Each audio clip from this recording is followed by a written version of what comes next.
Hi everyone, welcome to another video of mine. My name is Serafina. അപ്പോൾ ഇന്നത്തെ വീഡിയോയിൽ ഞാൻ സംസാരിക്കാൻ പോകുന്നത് നമ്മുടെ രാജ്യത്ത് വലിയൊരു പ്രശ്നം ഉണ്ടായിരിക്കുകയാണ്. പ്രശ്നം എന്ന് വെച്ച് കഴിഞ്ഞാൽ അത് സ്റ്റുഡൻസിനെ സംബന്ധിച്ചുള്ള ഒരു പ്രശ്നമാണ്. അപ്പോൾ സ്റ്റുഡൻസിനെ സംബന്ധിച്ചുള്ള പ്രശ്നം നിസ്സാര കാര്യമല്ല. നമ്മൾ ഓരോരുത്തരും വിദ്യാർത്ഥികളാണ്. നമ്മളുടെ വീടുകളിൽ ഒരുപാട് വിദ്യാർത്ഥികളുണ്ട്. അപ്പം ഓരോ സ്റ്റുഡൻറ്റും വളരെ സ്ട്രഗിൾ ചെയ്തിട്ട് അല്ലെങ്കിൽ ഒരുപാട് ഹാർഡ് വർക്ക് ചെയ്ത് ഒരു എക്സാമിന് വേണ്ടി പ്രിപ്പയർഡ് ആവും. എന്നിട്ട് ആ എക്സാമിൽ അവർക്ക് നീതി ലഭിക്കാതെ വരുമ്പോൾ ആ ഒരു അവസ്ഥ കുറച്ച് വിഷമം ഉണ്ടാക്കുന്നതാണ്. അപ്പം നമ്മുടെ രാജ്യത്തും അത്തരത്തിലുള്ള ഒരു വലിയ സ്റ്റുഡൻസിനോട് ചെയ്യുന്ന ഒരു വലിയ ഇൻജസ്റ്റിസ് കഴിഞ്ഞ കുറച്ച് ദിവസങ്ങളായിട്ട് പല ഭാഗങ്ങളിൽ നിന്ന്, നമ്മുടെ രാജ്യത്തിന്റെ പല ഭാഗങ്ങളിൽ നിന്ന് അതിനെപ്പറ്റി ഒരുപാട് രക്ഷിതാക്കളും അതേപോലെ വിദ്യാർത്ഥികളും അതിനെപ്പറ്റി കോടതികളിലും അതേപോലെ സോഷ്യൽ മീഡിയയിലും ഒക്കെ ഒരുപാട് കംപ്ലൈൻറ്റ്സ് രേഖപ്പെടുത്തുന്നുണ്ട്. പലരും അതിനെപ്പറ്റി അവരവരുടെ അഭിപ്രായങ്ങൾ തുറന്നു പറയുന്നുണ്ട്. വേറെ ഒന്നിനെയും പറ്റിയല്ല, നീറ്റ് എക്സാമിനെ പറ്റിയിട്ടാണ്. നീറ്റ് എക്സാം എന്ന് പറഞ്ഞാൽ national eligibility come entrance test ആണ്. അപ്പൊ ഈ ഒരു പരീക്ഷയുടെ റിസൾട്ട് കഴിഞ്ഞ ചൊവ്വാഴ്ച പുറത്തു വന്നിരിക്കുകയാണ്. അപ്പൊ നമുക്കറിയാം, നമ്മുടെ നാട്ടില് നമ്മുടെ രാജ്യത്ത് ലോക്സഭ ഇലക്ഷൻസ് ഒക്കെ നടക്കുകയായിരുന്നല്ലേ. ഈ കഴിഞ്ഞ ജൂൺ 4 ലോക്സഭ ഇലക്ഷന്റെ റിസൾട്ട് ഒക്കെ വന്നിരിക്കുകയാണ്. അപ്പൊ നമ്മളിൽ പലരും വളരെ ഹാപ്പിയാണ്, അല്ലെങ്കിൽ ചിലർ ഭയങ്കര സാഡാണ്, ഭയങ്കര എക്സൈറ്റഡ് ആണ്. അങ്ങനെ ഇലക്ഷൻ റിസൾട്ട് എന്ന് പറഞ്ഞാൽ നമ്മുടെ രാജ്യത്ത്, നമ്മുടെ സ്റ്റേറ്റിലൊക്കെ ഭയങ്കര ഒരു സംഭവം തന്നെയാണ്. അപ്പോൾ കഴിഞ്ഞ നീണ്ട ഒരു മാസത്തെ കാത്തിരിപ്പിനൊടുവിലാണ് ഇലക്ഷൻ റിസൾട്ട് ഒക്കെ റിലീസായിരിക്കുന്നത്. അപ്പൊ ഈ ഒരു ഇലക്ഷൻ റിസൾട്ടിന്റെ ആ ഒരു വലിയൊരു വേവില് പലരും വിട്ടുപോയ അല്ലെങ്കിൽ ആ ഒരു ഹൈപ്പിലും മുങ്ങിപ്പോയ ഒരു വലിയ ഇമ്പോർട്ടൻ്റ് ആയിട്ടുള്ള ഒരു ന്യൂസ് തന്നെയാണ് ഈ ഒരു നീറ്റ് എക്സാമിന്റെ റിസൾട്ടിൽ വന്നിട്ടുള്ള അഴിമതി എന്ന് പറയുന്നത്. അപ്പൊ എന്താണ് നീറ്റ് എക്സാം എന്ന് നമുക്കൊന്ന് നോക്കാം. എന്താണ് നീറ്റ് എക്സാം, നീറ്റ് പരീക്ഷ എന്താണ്, എന്തിനാണ് ഈ ഒരു പരീക്ഷ കണ്ടക്ട് ചെയ്യുന്നത്? ഇന്ത്യയിൽ വിവിധങ്ങളായിട്ടുള്ള പ്രൈവറ്റ് അതുപോലെ തന്നെ ഗവൺമെന്റ് മെഡിക്കൽ കോളേജുകളുണ്ട്. ഈ മെഡിക്കൽ കോളേജുകളിലേക്ക് ഉള്ള അണ്ടർ ഗ്രാജുവേറ്റ് ഡിഗ്രി, അതായത് MBBS, BDS പോലെ ഒരുപാട് കോഴ്സുകളുണ്ട്. അതിലേക്കുള്ള ഒരു പൊതു കോമൺ പരീക്ഷ ആ ഒരു കോളേജുകളിലൊക്കെ പഠിക്കാൻ വേണ്ടിയിട്ട് സീറ്റിന് നമുക്ക് യോഗ്യത ലഭിക്കാൻ വേണ്ടിയിട്ട് രാജ്യത്ത് മുഴുവൻ നടത്തുന്ന ഒരു കോമൺ ആയിട്ടുള്ള ഒരു എൻട്രൻസ് ടെസ്റ്റ്, ഒരു പ്രവേശന പരീക്ഷയാണ് നീറ്റ് അഥവാ national eligibility come entrance test എന്ന പേരിൽ നടത്തിക്കൊണ്ടിരിക്കുന്നത്. അപ്പൊ ഈ ഒരു പരീക്ഷ ശരിക്കും പറഞ്ഞാൽ 2012 ആദ്യമായിട്ട് നടത്താൻ തീരുമാനിച്ചത്. പക്ഷെ പല കാരണങ്ങളാൽ ആ ഒരു വർഷം നീണ്ടുപോയി. അത് നെക്സ്റ്റ് ഇയർ 2013 ഇത് ആദ്യമായിട്ട് നടത്തപ്പെട്ടത്. അപ്പൊ ഈ ഒരു പരീക്ഷ നടക്കുന്നത് NTA ആണ്, നാഷണൽ ടെസ്റ്റിംഗ് ഏജൻസിയാണ്. ഇപ്പൊ നമുക്കറിയാം, നെറ്റ് എക്സാം ഉണ്ട്, നാഷണൽ എലിജിബിലിറ്റി ടെസ്റ്റ്. ഈ ഒരു എക്സാം പാസ്സാവുമ്പോഴാണ് നമുക്ക് നമ്മുടെ രാജ്യത്തെ കോളേജുകളിൽ അസിസ്റ്റന്റ് പ്രൊഫസറായിട്ടൊക്കെ പഠിപ്പിക്കാൻ കയറാൻ പറ്റുന്നത്. അപ്പൊ ആ ഒരു പരീക്ഷ നടത്തുന്നതും ഈ പറഞ്ഞ NTA ആണ്. നമ്മുടെ നീറ്റ് എക്സാം നടത്തുന്നത് അതിന്റെ ഒരു ബന്ധപ്പെട്ട അതോറിറ്റിയാണ്, അത് കണ്ടക്ട് ചെയ്യുന്ന അതോറിറ്റിയാണ് NTA എന്ന് പറയുന്നത്. ഈ ഒരു എക്സാമിന്റെ പാറ്റേൺ എന്ന് പറഞ്ഞാൽ 4 മാർക്കിന്റെ ക്വസ്റ്റ്യൻസ് ആണ് ഉണ്ടാവുക. അതായത് 180 ക്വസ്റ്റ്യൻസ് ഉണ്ടാവും. ഓരോ ക്വസ്റ്റ്യന് 4 മാർക്കാണ് കിട്ടുന്നത്. ഇപ്പൊ സപ്പോസ് നമ്മൾ ഒരു ക്വസ്റ്റ്യന് തെറ്റിപ്പോയെങ്കിൽ നമുക്ക് 1 മാർക്ക് അവിടെ നെഗറ്റീവ് മാർക്ക് വീഴും. അങ്ങനെയാണ് ഈ ഒരു ക്വസ്റ്റ്യൻ വരുന്നത്. അപ്പൊ ടോട്ടൽ 720 മാർക്കാണ്. അപ്പൊ 180 ക്വസ്റ്റ്യൻസ് ഉണ്ടാവും, 180 ക്വസ്റ്റ്യൻസ്.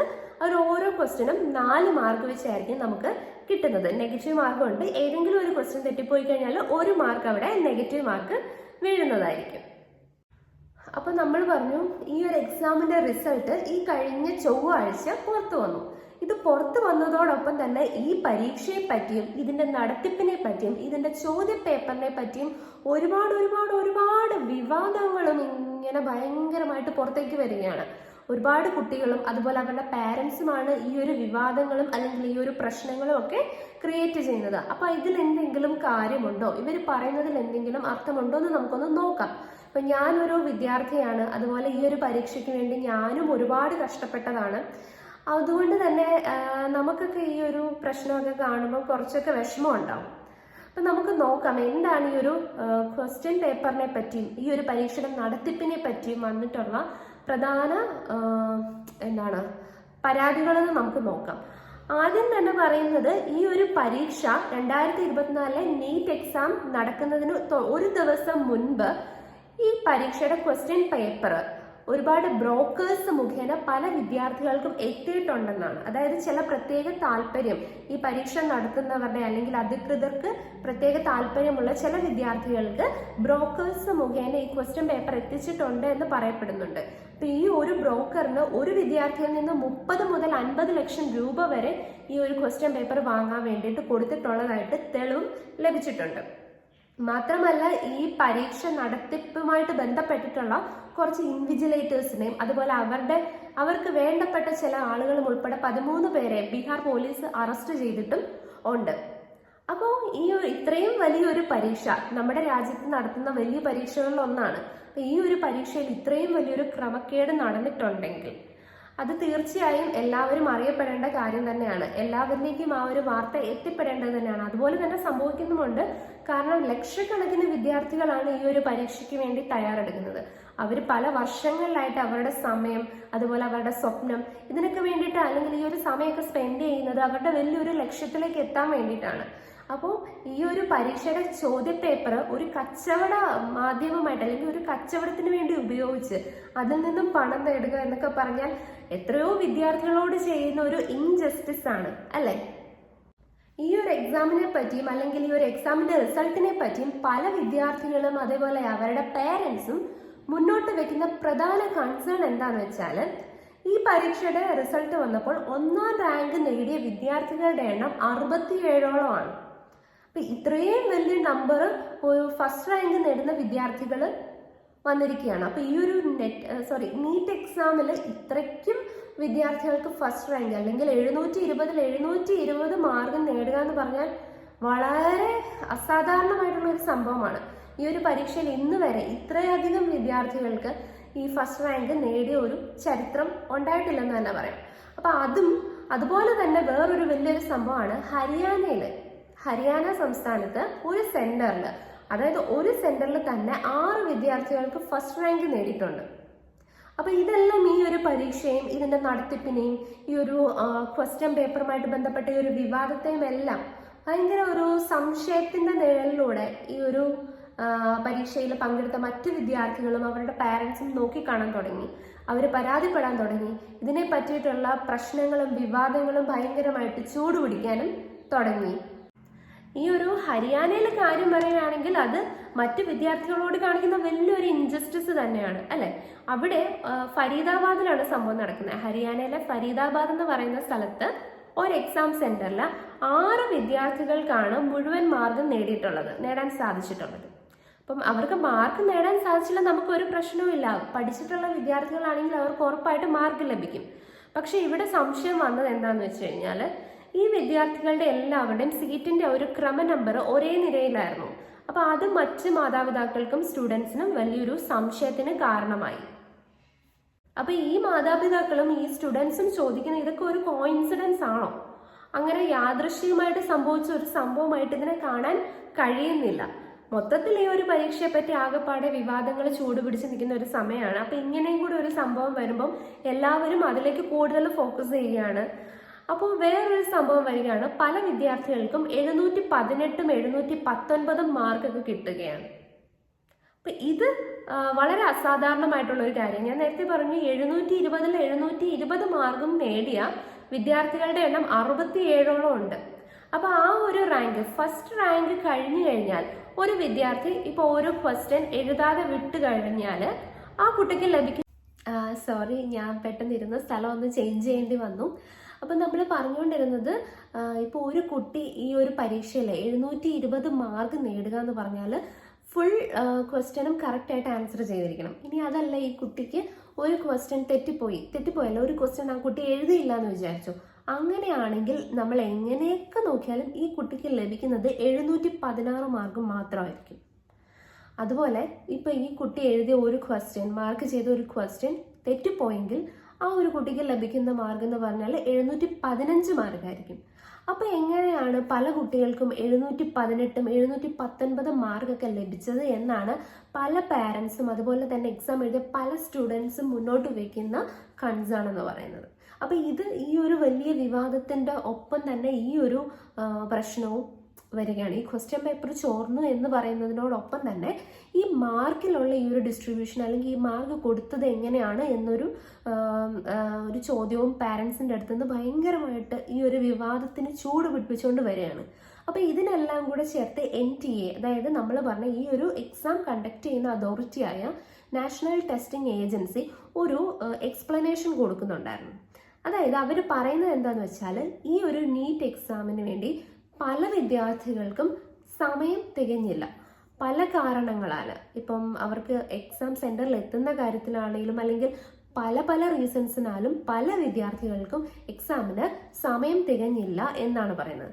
അപ്പോൾ 2018 അപ്പോൾ അങ്ങനെയുള്ള പല വിദ്യാർത്ഥികൾക്കും 2018 സുപ്രീം കോടതി അനുവദിച്ചിട്ടുള്ള ഒരു നോർമലൈസേഷൻ ഫോർമുലയുണ്ട്.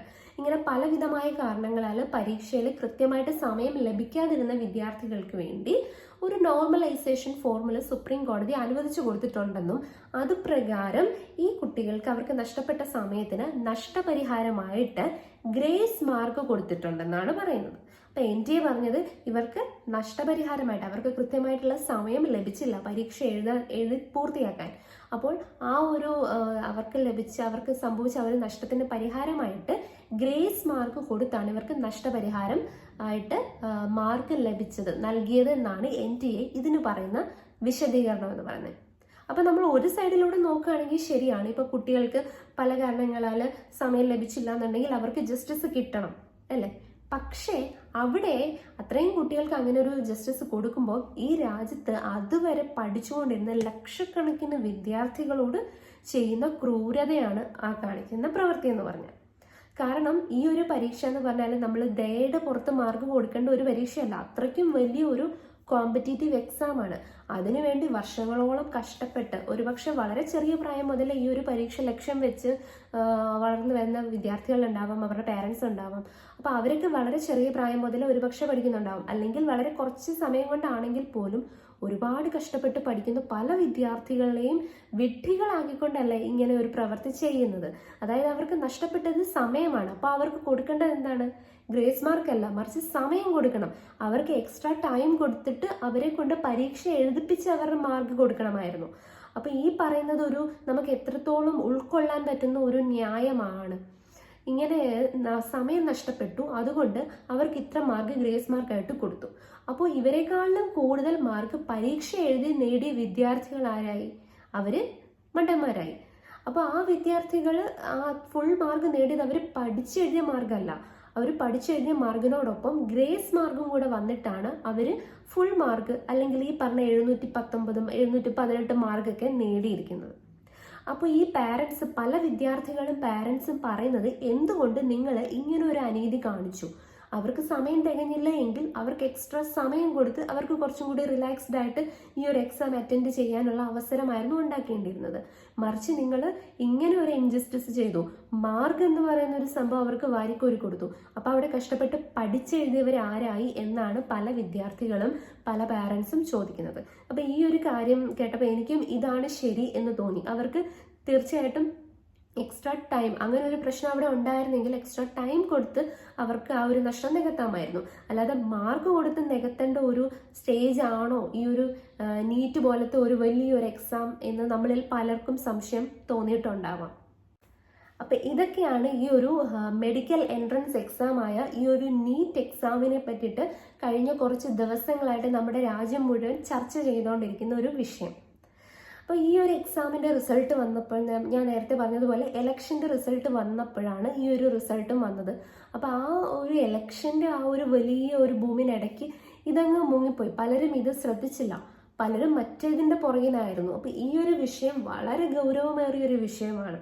അപ്പോൾ ഈ എക്സാമിൻ്റെ റിസൾട്ട് വന്നപ്പം ഇതിനെ തുടർന്ന് ഒരുപാട് വിവാദങ്ങളും പ്രശ്നങ്ങളും കേസുകളും മുന്നോട്ട് വരികയാണ്. അപ്പോൾ ഇതൊക്കെയാണ് മെയിൻ കാരണങ്ങളായിട്ട് എനിക്ക് മനസ്സിലാക്കാൻ കഴിഞ്ഞത്. നമ്മുടെ മാധ്യമങ്ങളൊക്കെ റിപ്പോർട്ട് ചെയ്യുന്നതെല്ലാം ഈ കാരണങ്ങളാണ്. ഇതാണ് മെയിനായിട്ട് ഈ ഒരു എക്സാമുമായിട്ട് ബന്ധപ്പെട്ട് ചൂടുപിടിച്ച് വന്നിട്ടുള്ള പ്രധാന വിവാദങ്ങളും വാർത്തകളും. അപ്പം ഇവിടെ ലക്ഷക്കണക്കിന് വിദ്യാർത്ഥികൾക്ക് ഒരു നീതി നിഷേധിക്കപ്പെടുന്ന ഒരു അവസ്ഥയാണ് സംഭവിച്ചിരിക്കുന്നത്. അപ്പം വിദ്യാർത്ഥികളോട് ഇങ്ങനെ ഒരു ക്രൂരത അല്ലെങ്കിൽ ഒരു ഇക്വാലിറ്റി ഇല്ലായ്മയാണ് അവിടെ കാണിച്ചത്. പല വിദ്യാർത്ഥികളുടെയും അവകാശങ്ങളാണ് അവിടെ ലംഘിക്കപ്പെട്ടിരിക്കുന്നത്. അപ്പോൾ ഇത്രയുമൊക്കെയാണ് ഈ ഒരു എക്സാമിനെ പറ്റി പറയാനുള്ളത്. അപ്പോൾ ഈ ഒരു എക്സാമിന് വേണ്ടി പ്രിപ്പയർ ആവുന്നവർക്ക് ഇനി ഈ ഒരു എക്സാമിൽ എന്തുമാത്രം വിശ്വാസ്യത ഉണ്ടാവും എന്ന് നമുക്ക് കണ്ടറിയണം. അപ്പം നിങ്ങൾ എന്തായാലും നിങ്ങളുടെ ലക്ഷ്യങ്ങൾക്ക് വേണ്ടി വർക്ക് ചെയ്യണം. Keep working, keep going. അപ്പം നമുക്ക് ഇനിയും ഒരുപാട് നല്ല നല്ല പരീക്ഷകൾ എഴുതി നല്ല നല്ല സ്ഥാനങ്ങളിലെത്താൻ നമുക്ക് എല്ലാവർക്കും കഴിയട്ടെ. അതിന് പറ്റിയ നല്ലൊരു ഭരണകൂടം അല്ലെങ്കിൽ അതിന് വേണ്ട കറക്റ്റ് അതോറിറ്റീസ് ഒക്കെ നമ്മുടെ രാജ്യത്ത് ഉണ്ടാവട്ടെ, നിലനിൽക്കട്ടെ എന്നൊക്കെ തന്നെ നമുക്ക് ആഗ്രഹിക്കാം. അതിനുവേണ്ടി നമുക്ക് ഓരോരുത്തർക്കും വർക്ക് ചെയ്യാം. അപ്പോൾ എല്ലാവരും മാക്സിമം നല്ല രീതിയിൽ പഠിച്ച് നല്ല മാർക്കൊക്കെ കരസ്ഥമാക്കാൻ ശ്രമിക്കുക. ഇങ്ങനെയുള്ള പ്രശ്നങ്ങളൊക്കെ ഉണ്ടാവും, അതൊക്കെ ലോകത്തിലെ പല ഭാഗത്തും നടക്കുന്നതാവാം. പക്ഷെ നമ്മൾ എപ്പോഴും നമ്മുടെ വിജയത്തിന് വേണ്ടി ശ്രമിക്കുക. പിന്നെ തെറ്റായിട്ടുള്ള കാര്യങ്ങളിൽ മാക്സിമം ചെന്നുപെടാതിരിക്കുക. കറക്റ്റായിട്ടുള്ള രീതിയിലൂടെ തന്നെ നമുക്ക് വിജയം നേടിയെടുക്കാൻ വേണ്ടി ശ്രമിക്കുക. ഒരു കാര്യം ഓർക്കുക, നമ്മൾ അങ്ങനെ നേടുന്ന വിജയങ്ങൾ മാത്രമേ ശാശ്വതമായിട്ട് നിലനിൽക്കത്തുള്ളൂ. ഇപ്പൊ ഇവിടെ തന്നെ പല വിദ്യാർത്ഥികളും ഇങ്ങനെ ഒരു തെറ്റ് ചെയ്തു എന്ന് വിചാരിക്കുക. ഇൻ കേസ് അവരങ്ങനെ അത് ചെയ്തിട്ടുണ്ടെങ്കിൽ ഇപ്പൊ അവർ ചെയ്ത തെറ്റ് പുറത്ത് വന്നിട്ടില്ലേ, അപ്പൊ അവർ ആ ഒരു കുറുക്കു വഴിയിലൂടെ പോയിട്ടുണ്ടെങ്കിൽ ആ ഒരു കാര്യം പുറത്തായില്ലേ. അപ്പം അത്രയും ചിന്തിച്ചാൽ മതി. അപ്പം ഏതൊരു ലക്ഷ്യത്തിലേക്ക് എത്താനും കറക്റ്റായിട്ടുള്ള അതിൻ്റെ ഒരു വഴിയിലൂടെ തന്നെ നമുക്ക് പോകാം. There is no substitute for hard work and practice. So എപ്പോഴും ആ ഒരു കാര്യം നമ്മുടെ മനസ്സിലുണ്ടാവണം. നമ്മളൊരു എക്സാമിന് വേണ്ടി പ്രിപ്പയർ ചെയ്യുമ്പം നമ്മുടെ മുന്നിൽ കുറച്ച് നാളെ ഉള്ളെങ്കിൽ നമ്മൾ ആ ഉള്ള സമയം കൊണ്ട് പ്രിപ്പയർ ആവാൻ ശ്രമിക്കുക. അല്ലെങ്കിൽ കുറച്ച് നേരത്തെ പ്രിപ്പറേഷൻ സ്റ്റാർട്ട് ചെയ്യുക. ഇപ്പോൾ ഒരു വർഷം എടുത്ത് പ്രിപ്പയർ ചെയ്യേണ്ട ഒരു എക്സാം നമ്മൾ 2 മാസം കൊണ്ട് പ്രിപ്പയർ ചെയ്യാൻ ശ്രമിച്ചാൽ വളരെ കുറച്ച് പേർക്ക് മാത്രമേ അതിന് പറ്റത്തുള്ളായിരിക്കും. വളരെ റെയർ ആയിട്ടുള്ളവർക്ക് മാത്രമേ അത് പറ്റത്തുള്ളായിരിക്കും. അപ്പോൾ ബാക്കിയുള്ളവർ ചിലപ്പോൾ ആ സമയത്ത് റോങ് ആയിട്ട് ചിന്തിച്ചേക്കാം, എനിക്ക് ഇങ്ങനെയൊക്കെ വേണമെങ്കിൽ പാസ്സാവാം എന്ന് വിചാരിക്കാം. അപ്പോൾ നമുക്ക് സ്ട്രെസ് ഉണ്ടാവും, നമ്മളത് പാസ്സാവാൻ വേണ്ടിയിട്ടുള്ള കുറുക്ക് വഴികളെ പറ്റി ആലോചിക്കും. സോ അങ്ങനെയൊന്നും വരാതിരിക്കാൻ വേണ്ടി വളരെ നേരത്തെ എല്ലാ കാര്യങ്ങളും പ്രിപ്പയർ ചെയ്യുക. പ്രത്യേകിച്ച് എക്സാംസിനെ പറ്റി നല്ല അവയർനെസ് ഉണ്ടായിരിക്കുക. എത്ര നാളുകൊണ്ട് എനിക്ക് പ്രിപ്പയർ ചെയ്യാൻ പറ്റുമെന്ന് നമുക്കൊരു ഒരു ധാരണ ഉണ്ടാവുമല്ലോ. അതൊക്കെ ചിന്തിച്ച് എല്ലാവരും നല്ല രീതിയിൽ തന്നെ പ്രിപ്പയർ ചെയ്യുക. നമ്മുടെ ഭാഗത്തു നിന്ന് ഒരിക്കലും ഇങ്ങനെയുള്ള മിസ്റ്റേക്സ് മറ്റുള്ള സ്റ്റുഡൻസിന് ദോഷം വരുന്ന രീതിയിലുള്ള ഒരു മിസ്റ്റേക്സും നമ്മൾ ഉണ്ടാക്കാതിരിക്കാൻ വേണ്ടി ശ്രമിക്കുക. അപ്പോൾ എല്ലാവർക്കും thank you so much. All the best.